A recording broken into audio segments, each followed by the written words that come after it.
یہ ایسا ہی ہے جیسے ہم پیچھے سبق گزر گیا، آپ علیہ الصلوۃ والسلام نے اشیاء ستر ربویہ میں فرمایا الحنطۃ بالحنطۃ الشعیر بالشعیر، منصوب ہے اس لیے کہ اس سے پہلے ہے بیعو، تم ان 6 چیزوں کو جب ان کے مقابلے میں ان کی جنس کے ساتھ بیچنا ہو تو اس کو بیچو، مثلا بمثل یدا بید، یہ قید آ گیا، کیونکہ اس حدیث میں اگر یہ بیعو امر کا صیغہ وجوب کے لیے نہیں ہے، وجوب کے لیے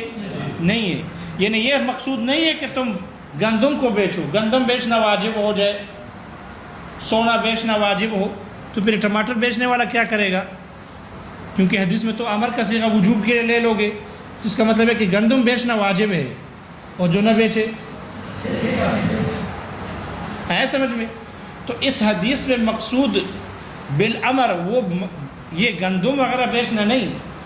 بلکہ قید ہے مثلا بمثل یدا بید، جب بیچنا ہو تو پھر برابر برابر بیچنا ضروری ہے۔ وہ سمجھ میں آ گیا؟ لہذا جو کلام مقید بقیدن ہو اور اس پر امر کا صیغہ آ جائے اور وہ امر وجوب کے لیے نہ ہو تو وہاں پر مقصود بالامر وہ قید ہوتی ہے، مقید نہیں۔ اور یہاں پر بھی چونکہ مثنی و ثلاث و رباع مقید بقیدن ہے، اس لیے اس آیت سے مقصود عدد کا بیان کرنا مقصود ہے، اباحت نکاح بیان کرنا مقصود نہیں۔ یہ ایک دلیل ہو گئی۔ دوسری دلیل یہ ہے کہ یہ آیت عدد بیان کرنے کے لیے ہے، اباحت نکاح بیان کرنے کے لیے نہیں، کیونکہ اللہ تعالیٰ نے سب سے پہلے عدد کو ذکر کیا، مثنی و ثلاث و رباع، 2 3 اور 4 یہ عدد ہے، عدد کو مقدم کیا اور جو عدد نہیں ہے اس کو مؤخر کیا۔ آگے کیا ہے؟ فَإِنْ خِفْتُمْ أَلَّا تَعْدِلُوا، اگر تمہیں ڈر ہو کہ تم عدل نہ کر سکو تو فَوَاحِدَةً، ایک سے کرو، اور یہ ایک عدد نہیں ہے، ایک عدد نہیں۔ ظلم کے خوف کی وجہ سے پھر نکاح ایک ہی کرنی ہے، اگر زیادہ کے ساتھ انصاف نہیں کر سکتے اور ظلم ہوگا آپ سے تو پھر ایک ہی کرو، اور یہ ایک نکاح جو ہے یہ ایک ہونا یہ عدد ہے نہیں، تو اللہ نے پہلے عدد کو ذکر کیا پھر اس کے بعد غیر عدد کو ذکر کیا اور اس کو خوف کے ساتھ اس پر معلق کر دیا۔ معلوم ہوا یہ آیت عدد کو بیان کرنے کے لیے ہے، اس لیے تو عدد کے ذکر کو پہلے ذکر کیا اور جو عدد نہیں ہے اس کو بعد میں ذکر کیا۔ پتہ نہیں دلیل سمجھ میں آ گئی؟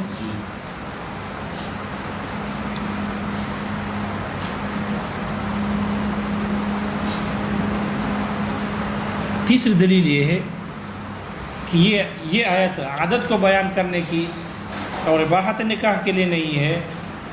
اس میں نص نہیں ہے بلکہ عدد کے بیان میں نص ہے۔ اس پر تیسری دلیل یہ ہے کہ یہ آیت عدد کو بیان کرنے کے لیے ہے، اس لیے کہ اباحت نکاح تو اس سے پہلے معلوم ہو چکا ہے، اباحت نکاح اس سے پہلے آیات سے معلوم ہو چکا، اور آپ علیہ الصلوۃ والسلام کے فعل سے بھی معلوم ہو چکا تھا کہ نکاح مباح ہے۔ البتہ اس سے پہلے عدد کا ذکر نہیں تھا، تو عدد کو بیان کرنے کے لیے اس آیت کو نازل کیا گیا، چلایا گیا، ورنہ اباحت نکاح تو اس سے پہلے بھی معلوم تھا، اس لیے اس سے پتہ چلا کہ یہ آیت اباحت نکاح میں نہیں بلکہ عدد کو بیان کرنے کے لیے نازل کی گئی ہے، اس لیے کہ اباحت نکاح اس سے پہلے معلوم ہو چکا تھا، آیات سے بھی پتہ چل چکا تھا اور آپ علیہ الصلوۃ والسلام کے فعل سے بھی معلوم ہو چکا۔ پتہ نہیں ہے نص سمجھ میں آ گیا؟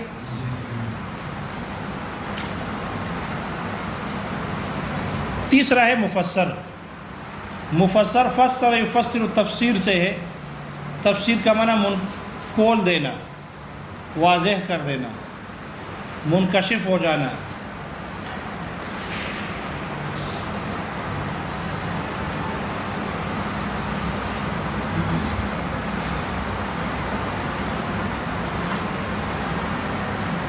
فسر یفسر تفسیر،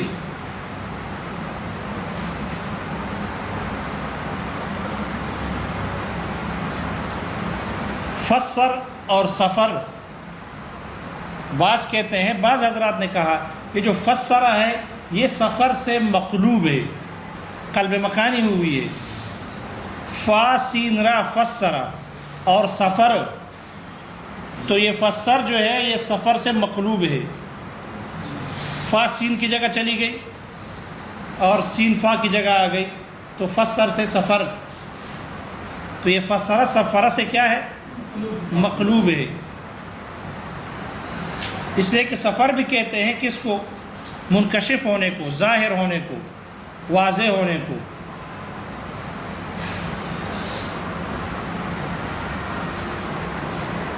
سفر کو سفر اسی لیے کہتے ہیں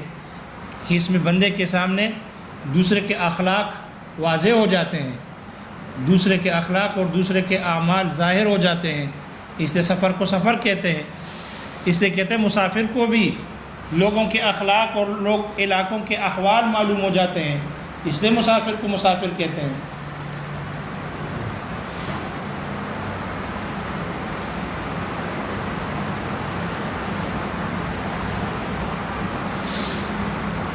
البتہ بعض لوگ کہتے ہیں کہ نہیں،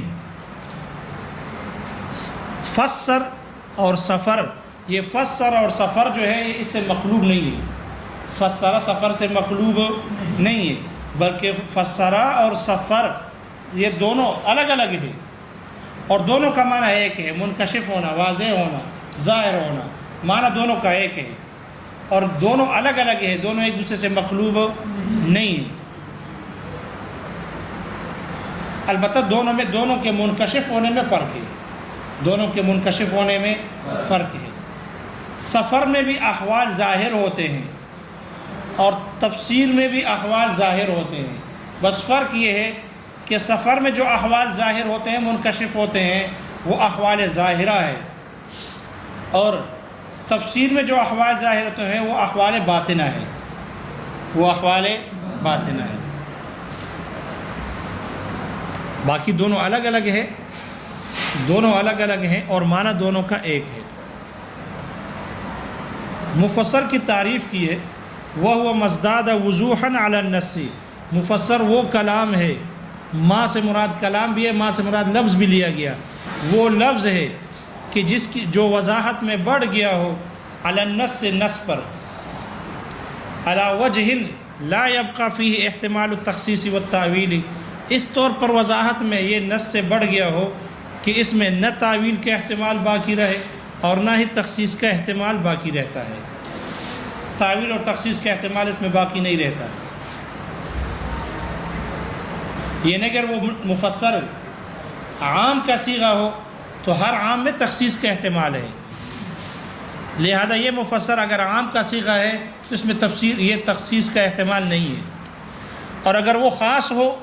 تو پھر اس میں تعویل کا احتمال باقی نہیں رہتا، تعویل کا احتمال باقی نہیں رہتا۔ اس کی مثال دی ہے جیسے کہ اللہ تعالیٰ نے فرمایا فَسَجَدَ الْمَلَائِكَةُ كُلُّهُمْ أَجْمَعُونَ، فَسَجَدَ الْمَلَائِكَةُ، یہ آیت سجود ملائکہ میں ظاہر ہے، جو بھی اہل لسان اس آیت کو سنے گا تو فوراً پتہ چل جائے گا کہ فرشتوں نے سجدہ کیا ہے، تو سجود ملائکہ میں یہ آیت ظاہر ہے۔ اور تعظیم آدم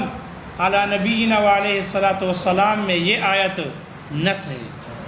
اس آیت کو نازل کیا گیا، چلایا گیا آدم علیہ السلام کی تعظیم کے لیے، لہذا تعظیم آدم علی نبینا علیہ السلام میں یہ آیت کیا ہے؟ نص۔ اور نص وہ ہوتا ہے جس میں تعویل و تخصیص کا احتمال، جس میں تعویل و تخصیص کا احتمال ہو۔ اب دیکھو فسجد الملائکۃ، ملائکہ جمع کا صیغہ ہے، ملائکہ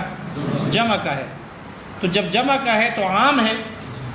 عام ہے، افراد کی ایک ملائکہ کی ایک جماعت کو شامل ہے، لہذا اس سے پتہ چلا کہ تمام ملائکہ نے سجدہ کیا۔ البتہ چونکہ عام ہے اور عام میں تخصیص کا احتمال ہوتا ہے، اس لیے یہاں یہ احتمال ہے کہ ہو سکتا ہے سارے فرشتوں نے سجدہ نہ کیا ہو، سارے فرشتوں نے سجدہ، اس لیے کہ ملائکہ جمع، اگرچہ لفظ جمع ہے لیکن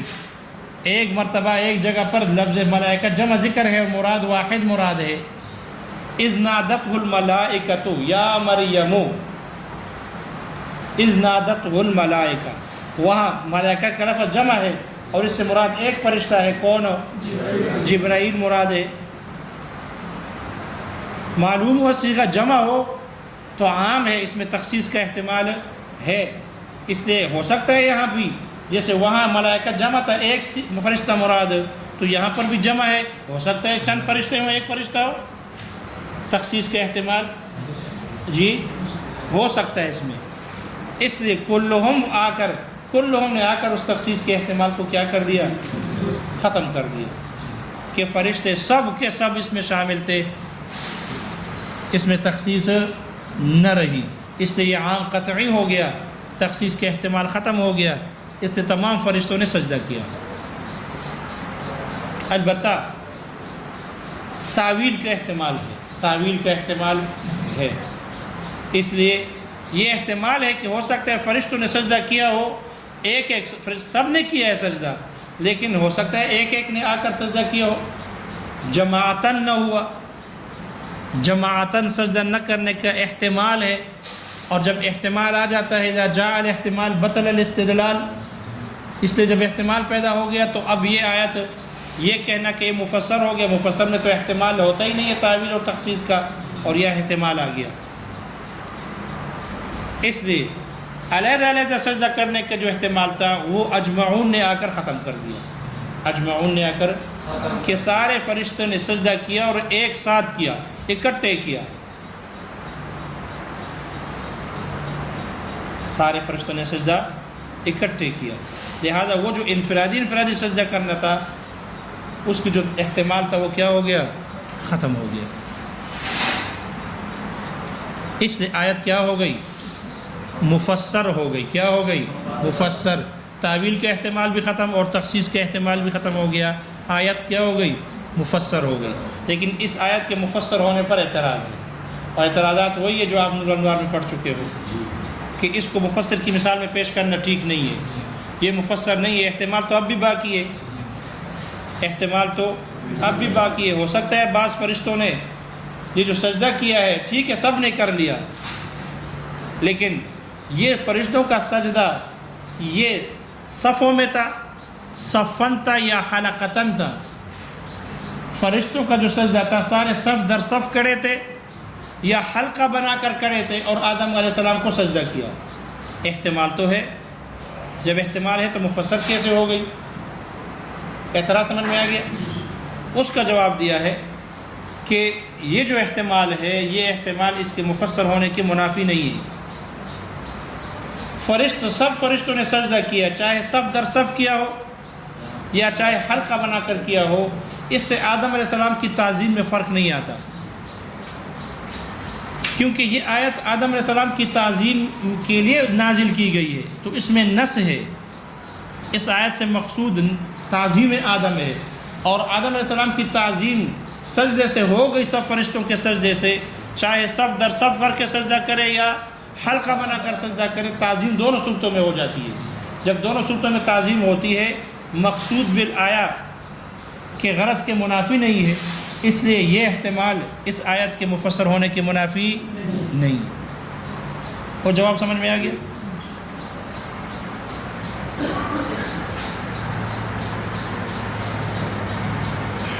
دوسرا اعتراض کہ یہ آیت مفسر نہیں ہے، لیکن شیخ اجازت نہیں دے رہے، یہ انشاءاللہ پھر ہو جائے گا، ٹھیک ہے؟ یہ شیخ ایسا شیخ ہے، اللہ اس پر رحم کرے،